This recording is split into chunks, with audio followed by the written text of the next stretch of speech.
Well, here he is. He is a beauty.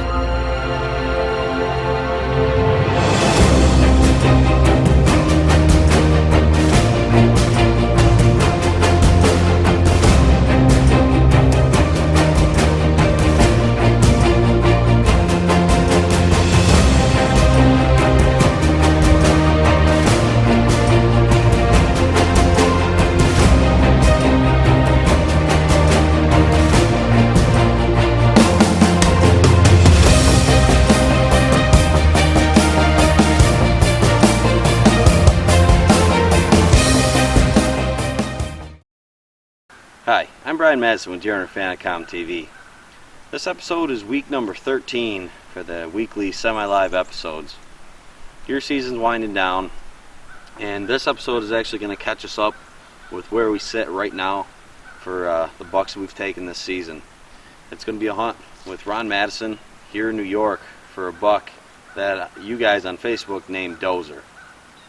Just an awesome deer. He's either 4 or 5, mature buck.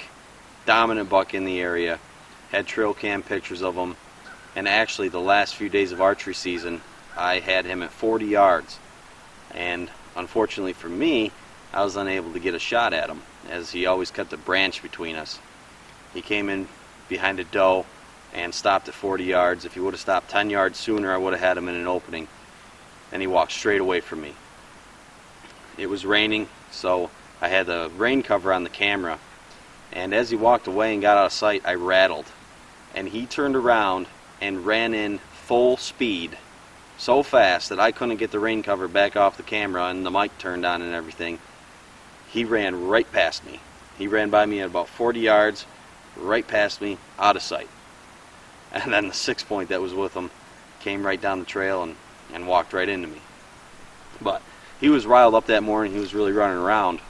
And actually, just a few days before that, unknowingly to me, because my father and I were heading back from Kansas, I had trail cam pictures of him working a scrape that was getting hit very heavy by a number of different bucks that I've been looking out for. Splitsy, Malva, this buck, Dozer, and actually another 8-point that we haven't seen before, and he's actually been hanging around a little bit.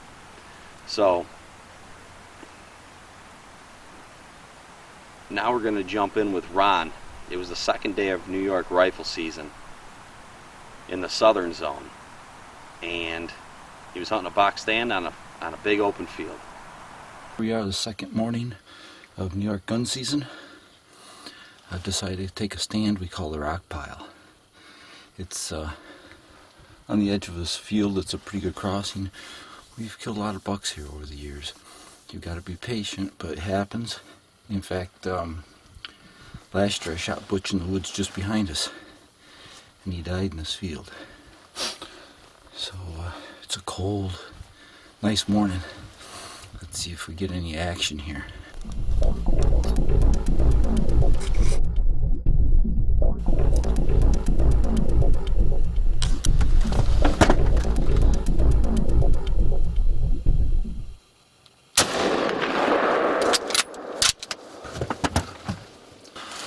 Well, I guess we got some action. That was a nice 8-point, big 8-point. He looks like he could be as big as Butch. He came out straight across the field from me. Some kind of thick cover over there, some thorn apples. And I just didn't get the feeling he was going to cross. He was looking a little nervous about it, and he was going to walk up the field. So I took the shot across the field at him, and you could see how he spun, dropped, and bolted into the woods. I'm pretty sure I got a hit, but we're going to go look at it right now and see what happens. And if we got him, we're going to have to send Brian a text down in Ohio and let him know we got another big buck down. Well, here's where he stood when I shot. It was a big, I don't know, 8 or 10 point.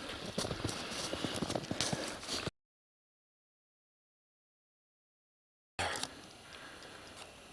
at that rack. He's a good one. Let's go see what we got. What we got.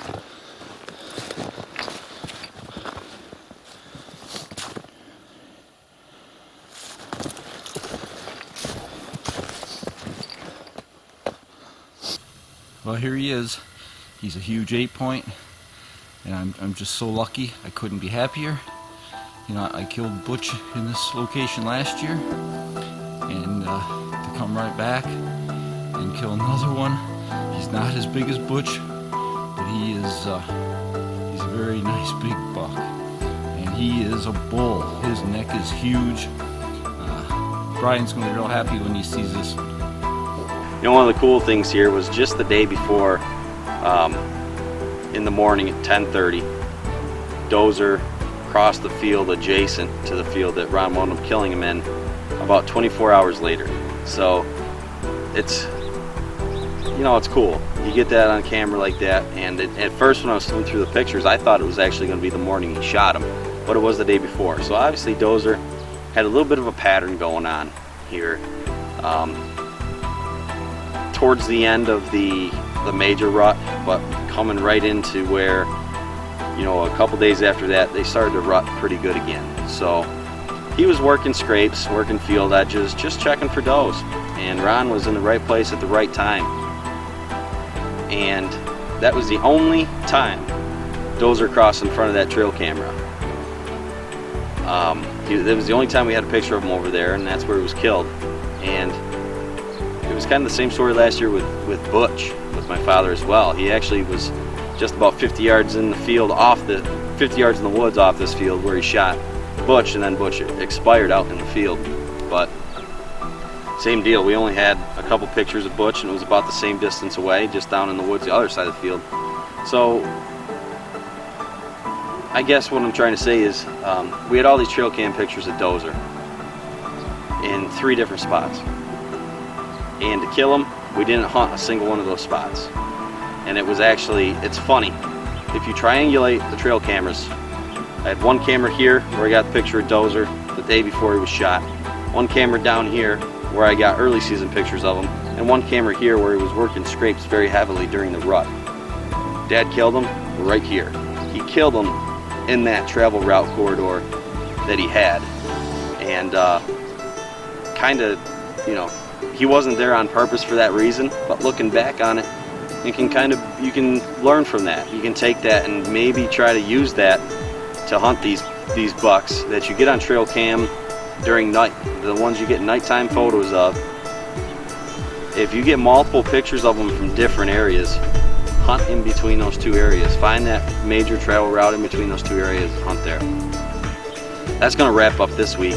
I'm not sure what's in store for you the next couple weeks, but I know the first week of January we're going to be back in Ohio with Ohio Trophy Buck Outfitters for the muzzleloader hunt, and you can bet that we have high hopes for that hunt, to say the least. So a few weeks after that you'll be able to see what we accomplished there. But I'm Brian Madison with DeerHunterFan.com TV. I'll see you next time. DeerHunterFan.com TV is sponsored by Buck Yeah, Gold Tip, Insane Archery, Ridge Runners Guide Service, Spy Point, Longhorn Fat Shop,